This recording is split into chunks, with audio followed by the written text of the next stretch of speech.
Al started in this business in what people call a dark room. Does anybody remember a dark room? He worked at Ring Magazine at the boxing publication, and he used to drag me around to shoot the fights when back then we had no credentials. We'd buy a ticket and we'd sneak the cameras in under my jacket. And then we took all the pictures of the fights, and I'd help Al get out of there without getting caught.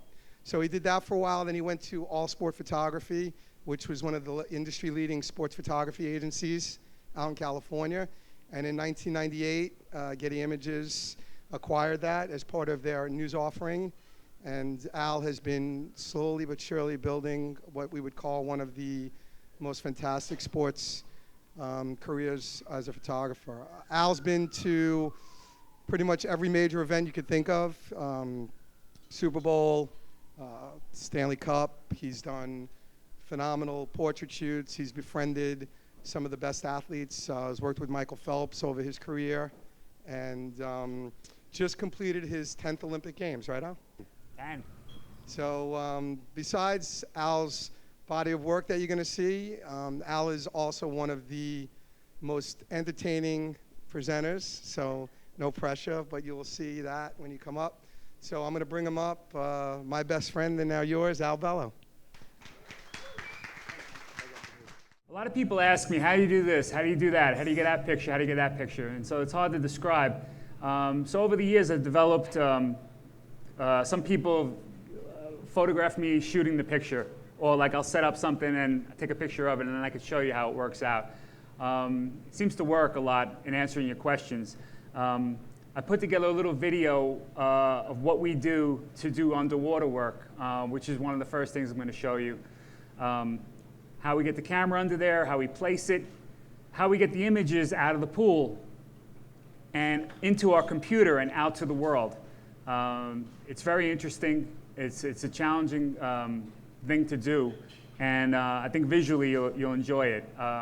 From there, I'll move on to my Olympic work from the winter and then the Summer Olympics to Sochi, which was just a couple weeks ago. And then along the way, just before Sochi, I started thinking, I'm going to shoot the Olympics, a world event, and I'm going to use my Canon cameras. And then I thought, well, what if I shot the Olympics as well with a camera phone? And you know, I carry this around in my pocket, and where I could squeeze it in, I tried to treat my camera phone as my real camera. And so I have images with my real camera and then images with my camera phone, almost like a diary of my Olympics. I thought that might be something you want to see. I've never really done it this way, so this is a good little test audience to let me know what you think. Then I got a couple of picture stories I want to show you. One is on a 4x5 camera, which is a very big camera with film, and it's, instead of a bunch of frames you could shoot at once, it's one plate, one frame, and it's real slow, methodical. So you got to really be precise, but it's something that reminds me of the old times in the 1950s of when I used to see the guys at the boxing rings with their big cameras. And I did a portrait session over 6 months with some of my favorite boxers, from kids who are 9 to guys like Jake LaMotta, who is the Raging Bull, all the way up to their 80s. So hope you like that. And then another kind of fighting with birds called cockfighting down in Puerto Rico. I did a picture story on that I thought you might be interested in. It's a little bit out of the box and left field, but it was an opportunity that I had while I was covering another event, and we'll get to that. When I'm not traveling around to different places, I'm in New York, and it's a busy city, and there's always something going on.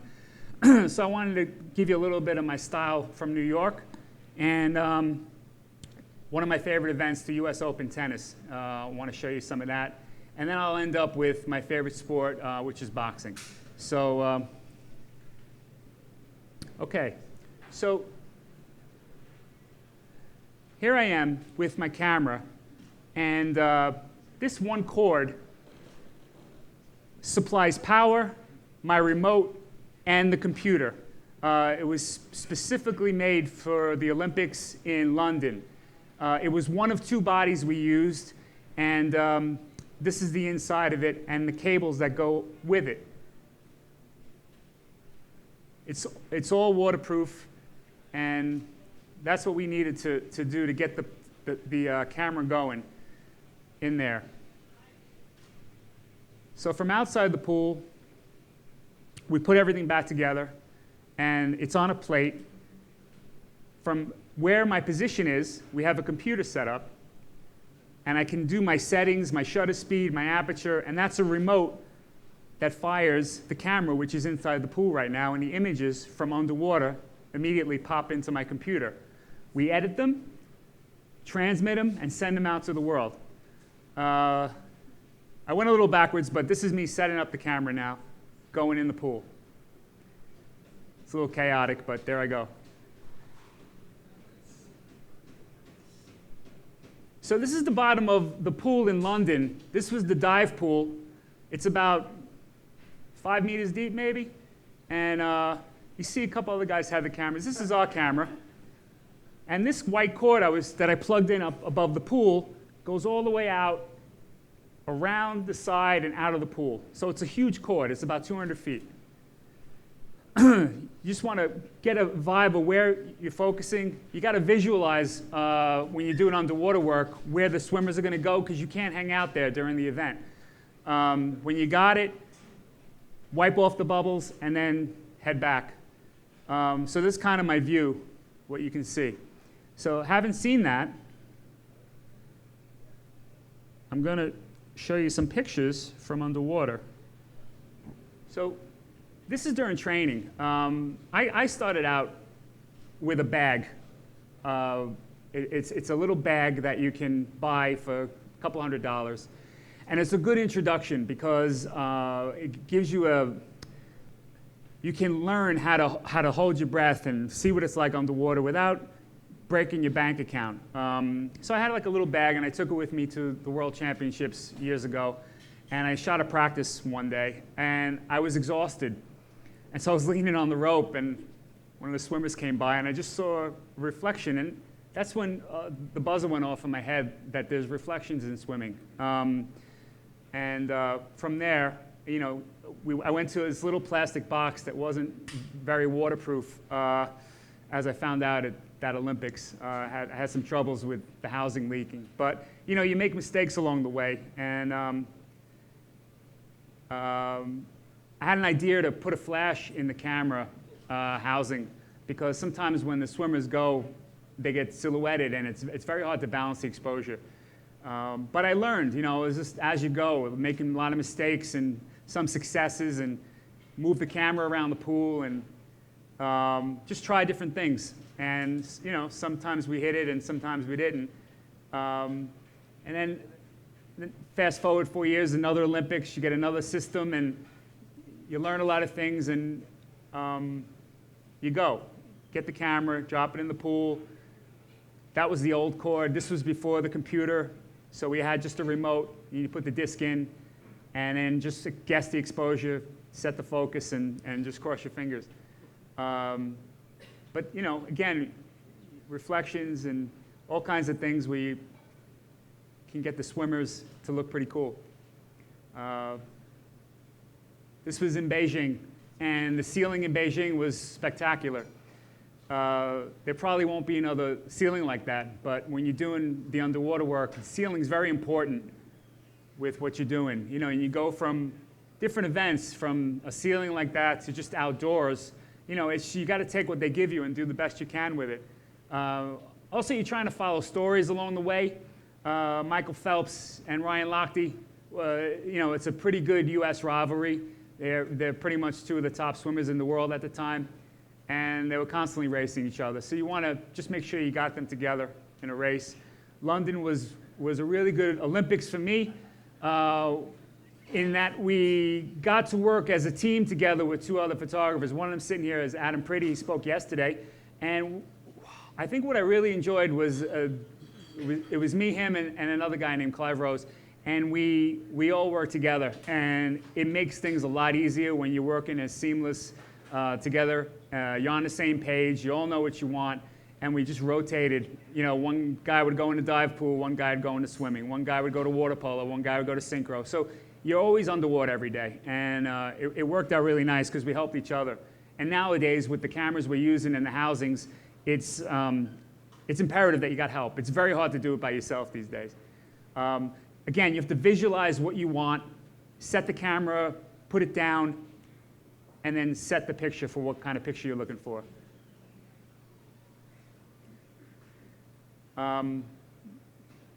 Explosions into the water, synchronized swimming, upside down, backwards. Sometimes you get a couple of lights and work it out. This is an event that's a real, sometimes you get lucky and you get to go to like a small event where there's nobody there and you can kind of just do what you want to do without anyone busting your ass. You know, you just are free, you know, and it's one event every now and then where nobody bothers you, and yeah, go do whatever you want. So this is my one event that I used to go to. But, you know, it is a half in, half out picture where half the picture is underwater, half the picture is outside the water. So this is kind of how you set it up. And you put the camera on a clamp like this. And, you know, it's controlled chaos around you. But, you know, as long as you're out of the way, you can start seeing what I'm talking about, half in, half out. Every now and then, you know, you just move around, practice, and work around the swimmers.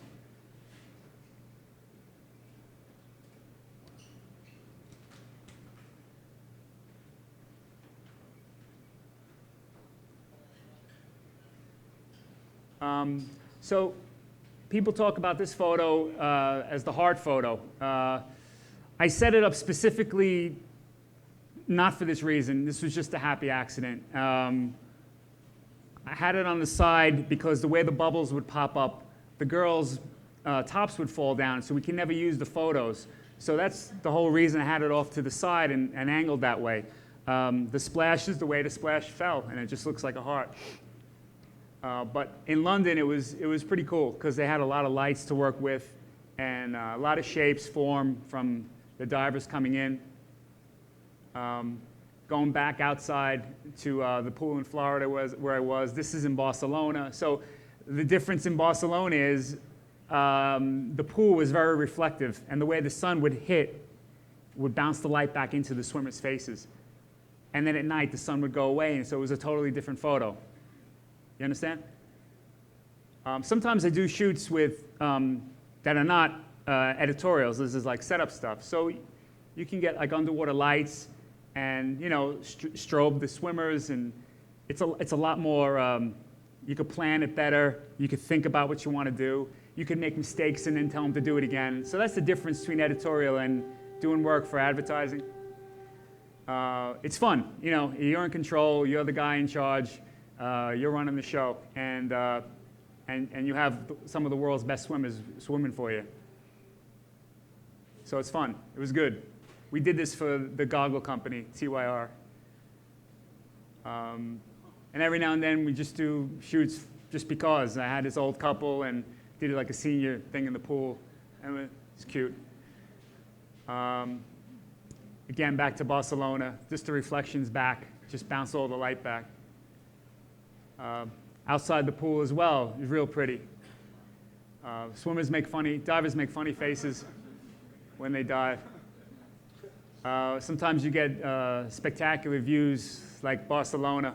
This is a classic photo that I am far from inventing, but it's been done many times over, but still it looks nice.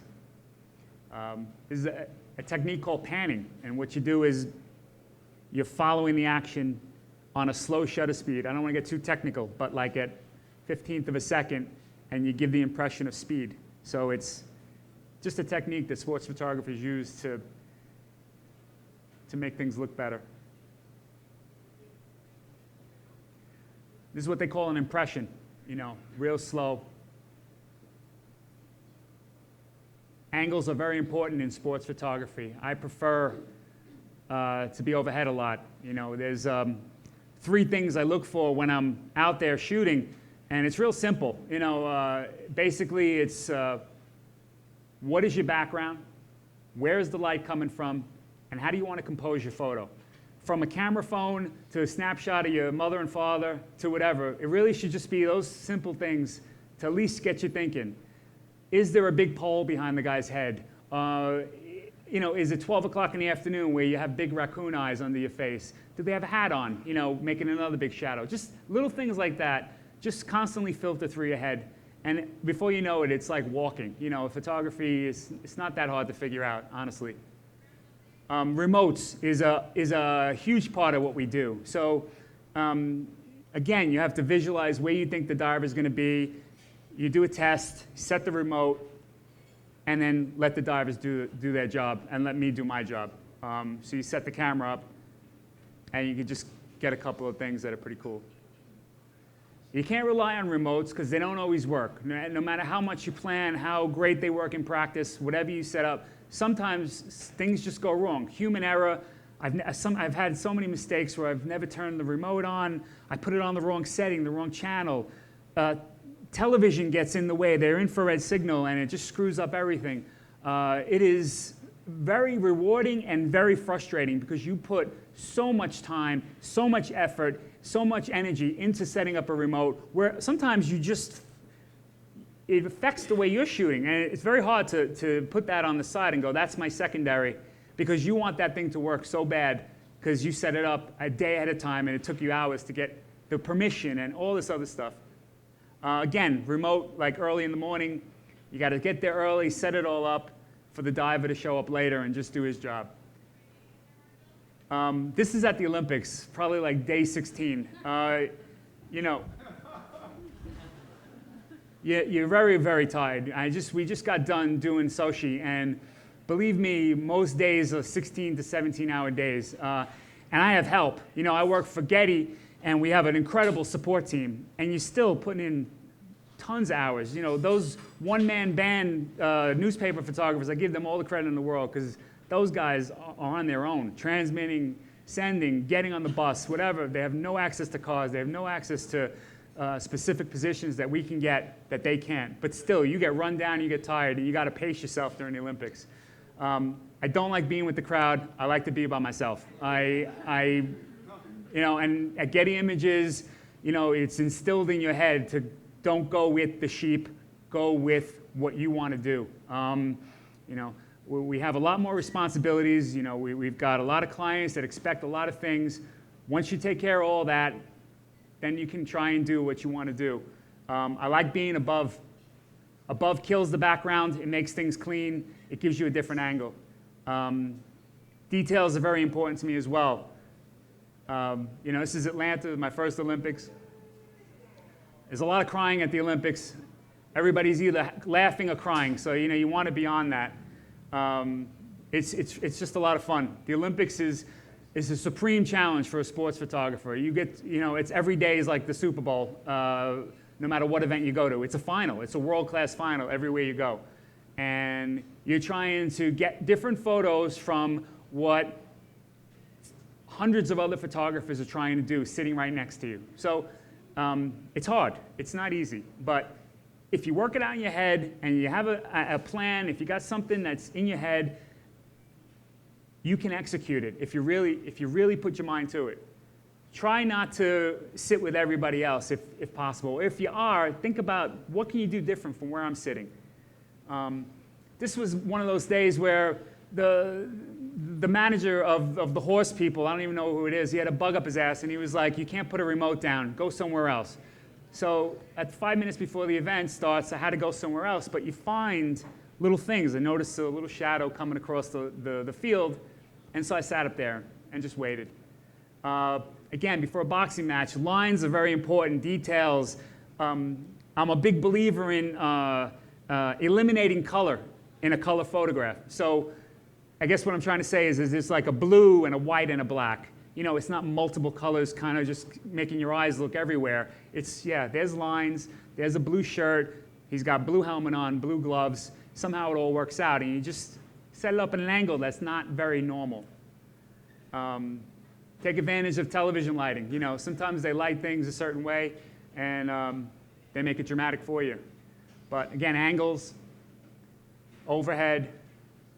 Sometimes you get a crowd around you. This is in Beijing. I just happened to get a fan club as I was sitting there doing my fireworks pictures.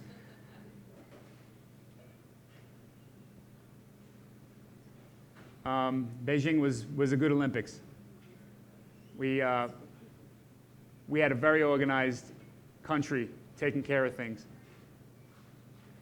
But all the while, you're thinking, be different.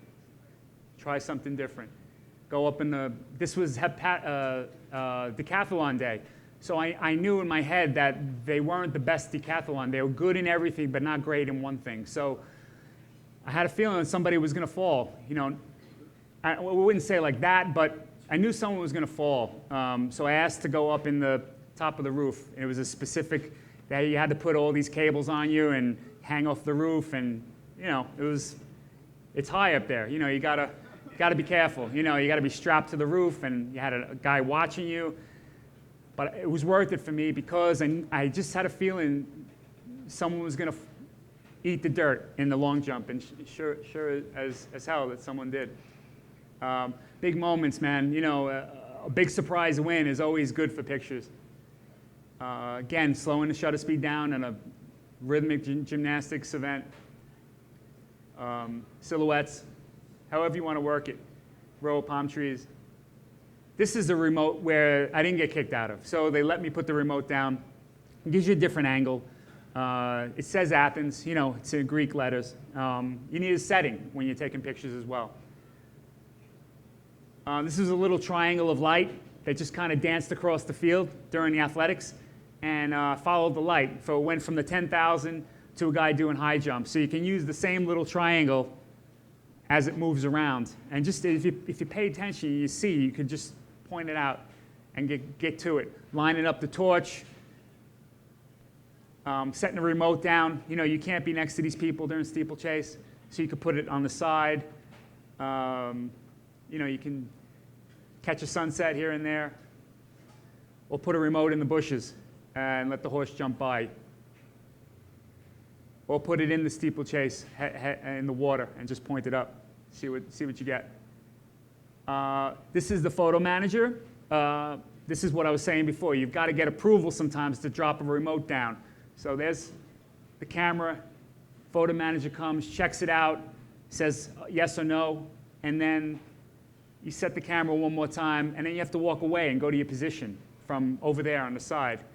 But it's worth it when, again, you have Michael Phelps in a ceiling like that. Just gives you a different angle, different perspective of what you want to see.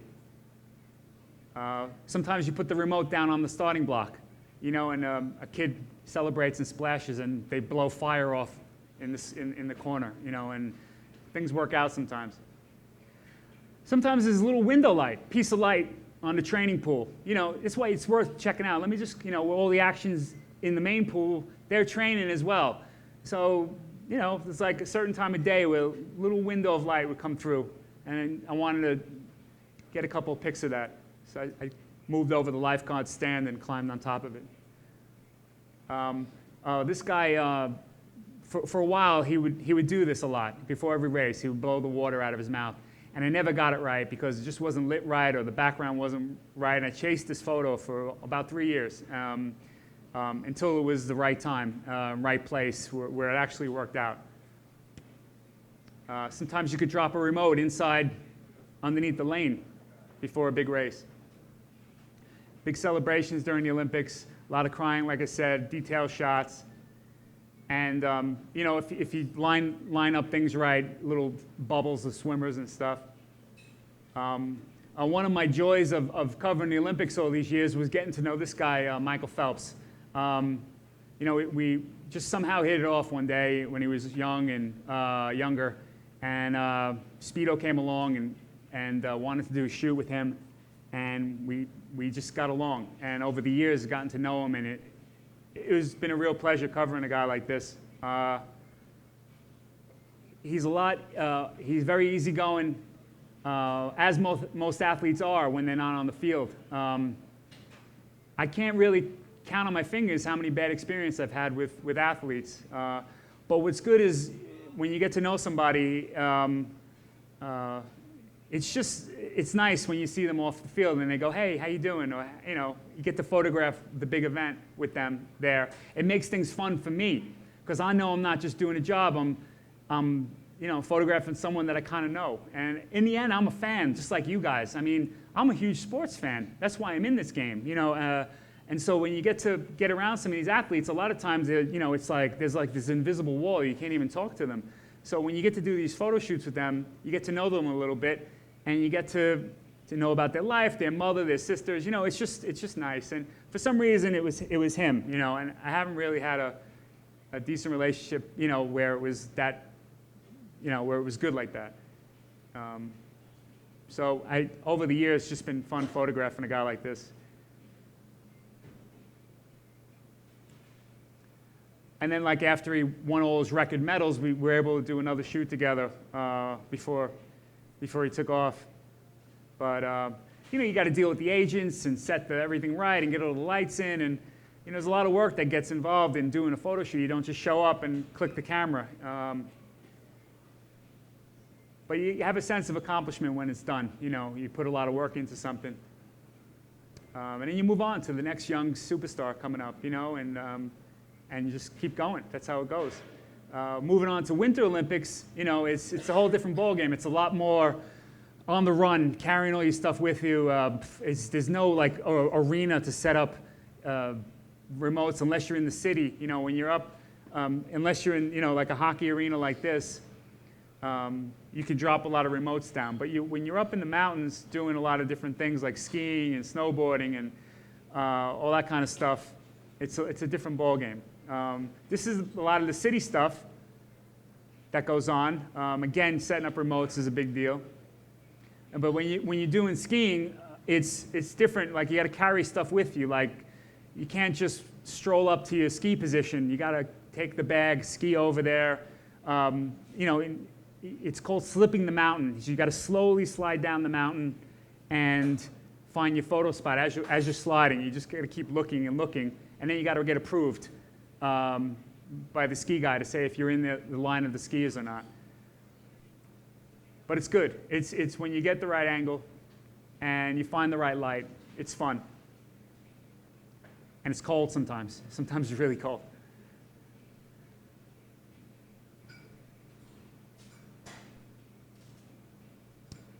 The other thing about doing skiing is the mountain stuff is that you have freedom to walk around and you're not kind of sandwiched in with everybody else. So you can go into the woods or find just a little bit different, where the light's just there, or they're all lined up together and the light's just right with some shadows. It just makes things a lot more fun to do this job. Take a walk into the woods and look back on a guy in pink. You think, I want to get the pink guy because he's the guy who pops out. And you just line it up, find a little hole in the trees, and let him go. Or pull back and show all of Japan in their glory. This was a full stadium. Sure as hell, Sochi wasn't like this. It was half full. The TV made it look great. Sometimes you can use the bottom of the lip to pan across, give it like a little industrial look to it. This is us under the ski lip. So you hide under there, you point your camera up, and that's what you're looking for. And you can move off to the side and line up the mountains right. Vancouver was good that way. In Sochi, they didn't let you under there. Also, they had television, had the big sky cams flying over with the big wires, so kind of killed the whole photo. So we had to try and think of something different. And so we set up a remote, and then you go off to the side, and you kind of do it this way instead. And you can see the mountains are different. It wasn't as much snow. Sometimes you get a crash while you're panning, or catch a piece of light before the bobsled goes in. But there's a lot of elements involved. It's good. Sochi was a couple weeks ago. This is a couple of pics from that. What was good about Sochi was that it was warmer in the case that I didn't have to worry about freezing to death, but bad because they had a hard time keeping the snow. And when they had it, it was like sand. But we had good access. We were able to get a lot of stuff done. And we had a really good Olympics as a whole at Getty. Everyone worked together. It was a real good team effort. It was the first one where there was no hitches. I was able to concentrate on my photography, and it was just a lot of fun, man. Besides working, I was exhausted afterwards, as every Olympics goes. I really enjoyed working with the people I was working with. And sometimes you get lucky. I had somebody ski snow onto my lens, and then the next guy went, and then I realized it, and again, a happy accident. I had spray on my lens. But still, you're looking for the little backgrounds, the colorful sleds, big crashes. You know, it's called a circle lens, 8mm fish eye, and you could overuse this lens quite easily, and you got to pick your spots with it. But every now and then, you can throw it in there and let it work itself. You know, try and work in the mountains with all the skiers going by. There's a lot of thinking involved with that kind of stuff.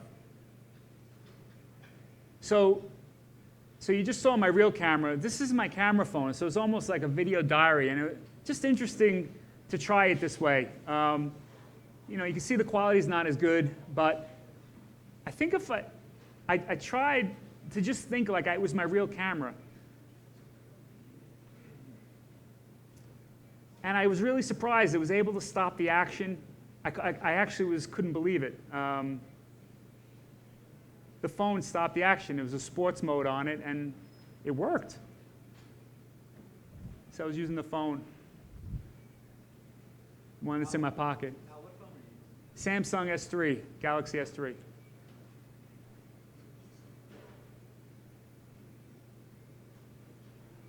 And then I'd throw filters on, Snapseed and all that stuff, you know, but this is what people are interested in now, so it got me interested.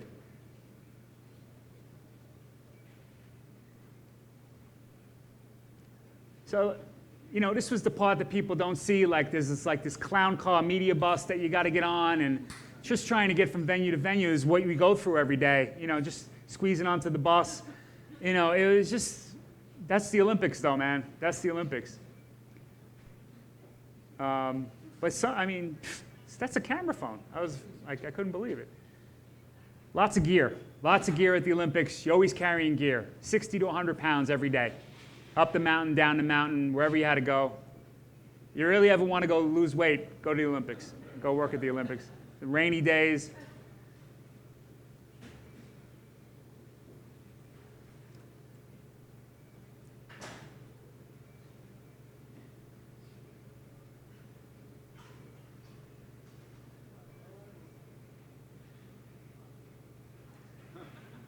Those are my guys.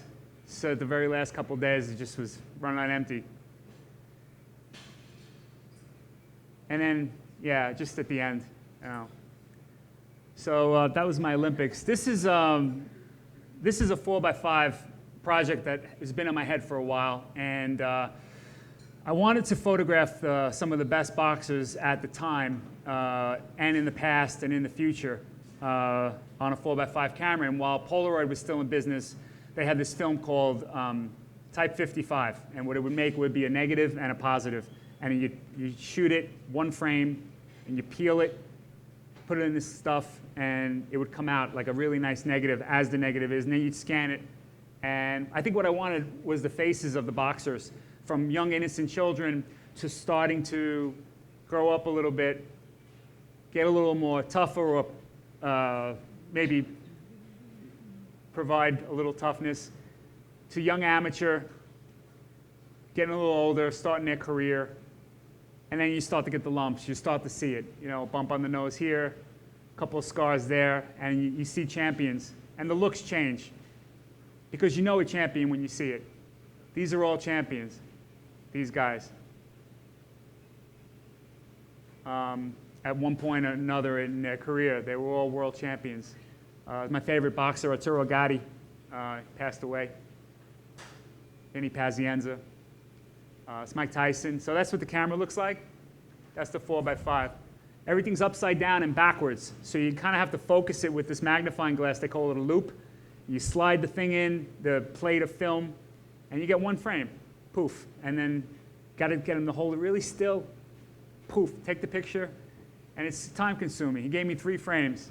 and one was fogged, one ripped when I had it in the developer, and then one worked. So 3 frames, got 1. So that's what Mike Tyson looked like. And then they get older. That's the problem. Their careers are over, and they have a lot of scars, and it's a hurt business. You know what I mean? And that's the sad part of boxing. But proud champions nonetheless, every one of them.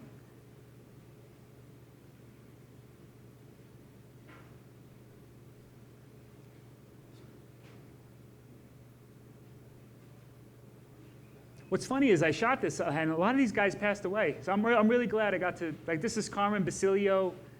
That's Emil Griffith. That's Roberto Duran. Ken Buchanan fought Duran. Chuck Wepner, he's the inspiration for Rocky.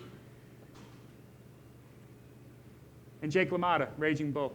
They made that movie with Robert De Niro. There's another kind of boxing. It's called cockfighting. Not necessarily a fan of it, but I've been intrigued with it for my whole life. I just couldn't believe that this really goes on. But I was doing the World Baseball Classic in Puerto Rico, and kept passing this cockfighting arena on my way to the ballpark, on the way back, on the way to play. I see this thing, this arena, this little circle arena. And on my day off, I just decided to walk in and started a journey through the world of cockfighting that took me back to Puerto Rico a couple of times. But it's very, very much like boxing. They have to make weight. They train. They have sparring sessions, and they put these pads on so they don't hurt themselves. They put these little padded things on, so it's like when the boxers use big gloves and so they don't hurt themselves. They taper the wings. They cut the little thing off their chin. It's disgusting, I know, I'm sorry. But it's like getting training for a fight. They apply all kinds of liniment and ointment and get these chickens prepared. And then they're judged and bet on, and it gets real intense. It's a very big pastime in Puerto Rico, almost like going to a baseball game, but they put these spikes on these chickens, and it's on. It's not like pity pat. They fight till they die. That's basically how it goes. And there's lots of betting going on, and they're yelling and screaming. I don't know how they keep track, but they do. Hundreds and hundreds and thousands of dollars. I went to a match where I went to one of in the jungle of Puerto Rico. I went to the middle of it, and I remember there was one bout with $60,000 on one 15-minute fight. I couldn't believe it. And they pay each other. It's real honorable that way. But they fight viciously for their life. It's crazy. And it gets crazy. Like guys are jumping in and out, and it's just controlled chaos. And they go right till one bird dies and one bird lives. And they just take them out, and that's that. The birds that live get shot up with I don't know what. I never really knew what that stuff was. And the birds that don't have anything left to do, like they could be blind. This bird was blind, so they just left him in the garbage. It's hard to walk away from something like that as well. I'm not a war photographer. I'm not, a tragedy photographer, but this is some things that affect me to this day. I still think about that one chicken. But the happy news is this kid picked him out and saved him. So to take him back to his farm. When I'm home, I do a lot of stuff in New York, back to happy entertainment, mindless stuff, okay? And this is where I'm very comfortable doing football and basketball and people flying over the fence, this is New York, this is like, you really got to be impressed to get any reaction out of New Yorkers. Yeah, I still with this kid. It was the rich. I know these people. They're really rich, and they own 4 seats, and they bring the spoiled kids down all the time, and they can't be bothered. But this is like remote at your foot. There's a little different stuff that you're able to just, you slip a remote under there and kind of hope something happens. And yeah, it's one of those things that it's good. This was just me walking around New York with the old World Trade Center. I kind of like this picture because that was then, and that's when things were the way they were, and now it's so different. So I always, every now and then, go back to the photo, and I feel like a little bit of peace and joy of the late 90s, of what it was like. Just some basketball, some kids playing ball on the Lower West Side. Again, my 4x5 camera of my sports hero, Derek Jeter, who's retiring this year. That's when he hurt himself, and it all went down, unfortunately. You know, sometimes I get to Super Bowls and be able to get the big touchdown, and sometimes I don't, you know, but this was a good success. Got front page in the Times that next day. RG3 tore up his knee, was able to get that, and you know, I'm not a prophet or anything, but I'm not going to say I saw it coming, but he was getting a beating that day and just getting sacked a lot, and he lost his mobility, and I just thought, stay behind the line, stay behind the line. Something's going to happen, and sure enough, he fumbled the ball, and when he was trying to get it, he tore up his knee. I like to get to Belmont once a year, twice a year to shoot the horses. It's spectacular. My daughter rides, and I'm really into it. It's great. It's just a lot. When you get there early and it's not the races and it's just practice, it's beautiful. Every now and then the rodeo comes to town, and you just want to, again, kill the background. I set up a light, like a strobe, because I wanted to break the picture up into threes. Just had to get the right guy fall off the bull. Old Yankee Stadium. It was, you know, it was good. It was a little more intimate than the one now. Seems like the fans just seemed a little more. You could hear them more. But a late day football game, same thing. You don't always have to be on the field. Set up a remote for a World Series clincher. You know, it's always good to have in the bag. Sometimes you might want to dodge a train or two while you're out there shooting. Or old Pedro Martinez, one of my favorite pitches, tough as nails. Just slow it down, get the speed. Boston Marathon, just find something nice to shoot against. Foggy football game at Old Foxborough. A kid skateboarding through the park during the US Open. Collision at home. A lot of those, although they're banning them now. There's no more collisions. I think they're not supposed to do that anymore, which kind of stinks. Or collision on the ice. We work with the UFC, and this is a picture from that. Mariano's last game. It was a big deal in New York. But it's good to be a lot of big things happen in New York, where it's not just a New York moment. That was a big deal in Major League Baseball. And this is the U.S. Open, happens in late August, early September. And if you can get a really nice day where the light's good, it's good. I've been doing it since the early 90s, and it's always fun. Again, you're in a team atmosphere. You're working with the guys and the girls all together and one goal in mind. But again, you know, there's little parts of the day where the light's right, the shadows are right, and you just go for it. And it's just, that's the whole fun of doing sports photography. At least for me anyway. People ask me, do you like the big action picture or the big pretty picture? And I like the big pretty picture. You know, I'm one of those guys. I like it better that way. And if the action comes, the action comes. But again, it's your own little studio sometimes. You're just working. You don't really have to talk to anybody. You just kind of go about your business when you're running around the courts. You know, you set up a match point away from everybody else. There's thousands of people, photographers on either side. You know, you might get a picture where you're the only guy to get an angle that nobody else has on match point of the US Open. So, you know, it's things like that I kind of live for, you know, being able to separate. And then finally, I'll show you some boxing. This is Evander Holyfield when he was younger. I like detailed pictures. I'm always a big fan of that.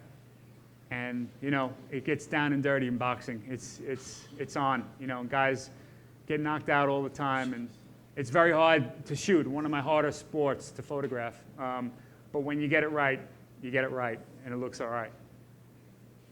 So you get that close. So that's how close you can get to a fighter to get that photo, you know. And you're right there. There's really nothing like being at a big fight. They're right on top of you. You get all the sweat on you. You get all the blood on you. Don't wear a white shirt when you're at ringside. This is an example of 3 pictures in one. So this was my handheld camera. That's a remote I put right over the ring. So that's me shooting that picture and shooting that picture and that picture. So I had one here, shooting with a radio, and then doing 3 pictures in one. So you're just trying and maximize your, why you're there. Why are you there? You're not there to just sit down and plop yourself down and just take what's in front of you. Just always trying to think about things, It gets crazy really quickly. You get that photo, and then all of a sudden, it turns into chaos. So you've got to be quick. You got to get up there. You got to shoot what happens, and then all of a sudden, chaos in the ring. Every now and then, you can just work on some photos that you've been trying to get, and get it done. Basically, that's it. I hope you enjoyed it. I hope I didn't talk too much. And please ask me questions, because I can't just stand here and stare at you. I'm here for you. Just ask whatever you want.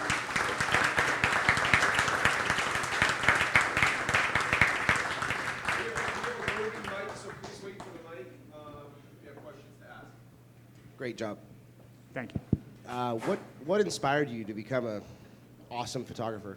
I think what inspired me to be a photographer in sport, I used to play. I played football in college, and my senior year, my last game of my career, I tore my knee to shreds, ACL, meniscus, everything, and all of a sudden the S was off my chest. I wasn't Superman anymore. I was not invincible. I just was a one-legged, limping 20-year-old, and I really got scared for the first time in my life. And I thought, right, I can't do what I want to do anymore athletically.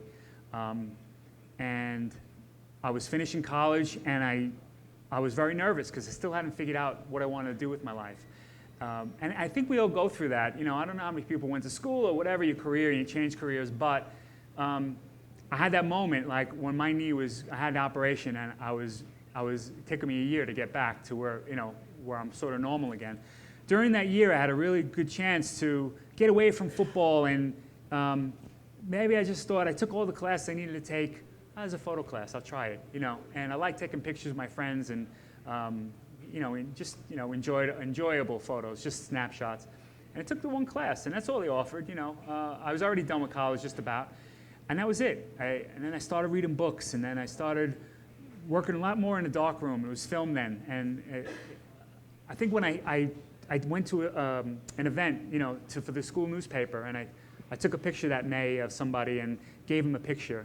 And you've heard this story before, and the smile from that person, the gratitude, just from going, hey, look, this is you scoring a goal, or whatever it is. That's what got me. And to this day, it's the same thing for me. Whether it's on my phone, I'm like, hey, look at this shot I got of you. Whatever it is, if you get that back, if you get an emotion from somebody, that's what drew me to doing photography. And sport, because I love sports. I love it. It's me. It's all I watch on TV. I'm like everyone else. I like to watch football. I like to watch boxing, and it keeps me close to the game, without having to hurt myself anymore. So yeah, somebody in the back. I just wanted to ask a question in terms of what if you share stuff with your friends or family through social media, and if it's different from what you would take professionally. Do I share stuff on social media? Sure I do. I guess what you mean is like through Instagram, Twitter, and all that stuff, yeah? Definitely. And at first, up until this Olympics, most of my Instagram photos were just me snapping around, whatever, my dog, like everyone else, and that was the first time I actually thought, let me try this for real, let me see if I can do this. So, but I still, the other day some ducks went across the street from my house, and I took a picture of the ducks walking. So, if my dog does a certain thing, or my son plays tennis, or my daughter rides horses, I'll definitely share a media, with the world with it, absolutely. And I'm not a person who adapts to change very well, although I'm learning. It's inevitable. What's going on now is inevitable. Camera phone is, people don't have cameras anymore, really, snap cameras. They have their camera phone. So I'm trying to embrace it more. I had a hard time when we went from film to digital. I think mainly because at first digital cameras were very, very bad. The quality was horrendous, and it held me back from using it, the camera, because film was so much superior. Now it's the other way around, or at least you can get both, and digital is it now. Where we go now, who knows? But I'm willing to go with the flow. I've got to if I'm going to survive in this business. What did you have? Standing here watching just a buffet of amazing photographs. What is your favorite photograph that you've ever taken? Oof. What is my favorite photograph? I'll be disappointed if it's the ducks. Hey, you're going to be disappointed, but I'm still looking for it. I got some in my mind, but honestly, there's not just one the end-all photo. And there's always something where I'll go, yeah, but it's not. There's a ripple out of the way, or oh, his fingers like this and not like this. So I can't answer that. I'm still looking for it. Huh? Oh, the ones I don't get, I remember. I remember like it burns in my head. The pictures I don't get kill me. And it used to eat at me and ruin my events, But now it'll bother me for a day or so, but I'll never forget the ones that I miss. I'm not going to tell you that, but I'm not going to tell you which ones I miss, but they're here, and I learn from them, I miss some. Yeah, we all do. But do you usually walk away from an event knowing that you've got a great shot, or do you usually have to figure it out once you go through everything, once you get done? Do I know I got a great shot after an event? With digital and with transmitting your own images, a lot of the time, which I do, what you shot leaving an event. There's no guesswork. Years ago, when it was like we shot like a big bag full of slide film, you have to wait, and no, you don't know. You really have no idea until they come back and you look through all the slides. But yeah, I definitely know what I got right away. Yeah, if I got the picture or not, if it's sharp or if I missed it. I mean, there's a lot of events where I walk away and I went, not so good today. It was just didn't happen. But a lot of the events I'm always trying to get something. Sometimes it's a little hard to. I guess when you go to an everyday thing like your local basketball game, your local, and don't get me wrong, I'm gracious that I go and I appreciate going, but yeah, you have to always kind of try to motivate yourself. And what's good is being able to go to these like Olympics and things like that is what really gets me going nowadays. Something that's always a big challenge. Yeah, definitely. People are consuming your content on smaller form factors now. Are you shooting differently to be able to take advantage of people consuming content on a much smaller device? Because my comment would be, I used to remember getting Sports Illustrated and looking for those kinds of photos, and I rarely get the time to do that now and missing the subtlety. So are you changing the way you shoot to take advantage of smaller devices? Am I changing the way I shoot to make people happy on the phones and all that other stuff? No. I think I'm going to shoot the way I'm shooting. People are going to crop images the way they want to crop them. I think it's too bad that people have slideshows that are just set like a square, and they plop the photo in no matter what it is. So like there's an arm and a leg missing and all that, and then it looks like a guy who looks like second base. It's just it's a shame, and they should conform to the way I shoot. Is the way I see it. I have a style. We all have styles, and work with my style. If there's things that are required of me, the swing, a guy up to bat, quarterback throwing the ball. Yeah, no, that's something different. That's part of how we make money. It's a stock image. That's a very big part of Getty, as well as editorial. And it is all editorial, but there's certain ticks in your head you have to go. You need the guy swinging. You need the guy catching the ball. Things like that. And then, like I said before, you can go off and try something different. Definitely. But more times than not, they use it the way I shoot it. So the ratio is pretty good. Not too bad. Yes, sir. Do you have any other? Are you working on any personal projects now, or anything else that you want to pursue in the future? This summer, if I have time, there's some things I still haven't done. And in places like Australia where they they have some cool sports that aren't really prevalent here in the States, like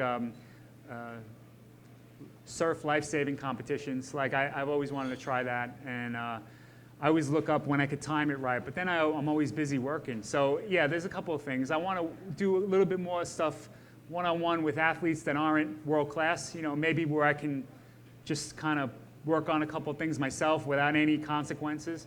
Again, it's just at the moment finding the time where it's been a busy year so far, yeah.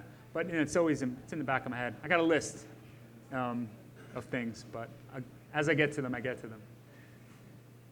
Are you going to the World Cup this summer? Nope, I'm not going to the World Cup. My boss called me and said to me, Al, I got good news and bad news. And I go, all right, what's the bad news? You're not going to World Cup.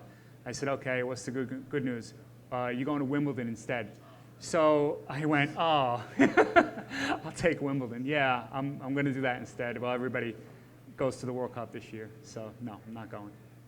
So if you could only take one lens to Wimbledon, what's your go-to glass? Probably a 70.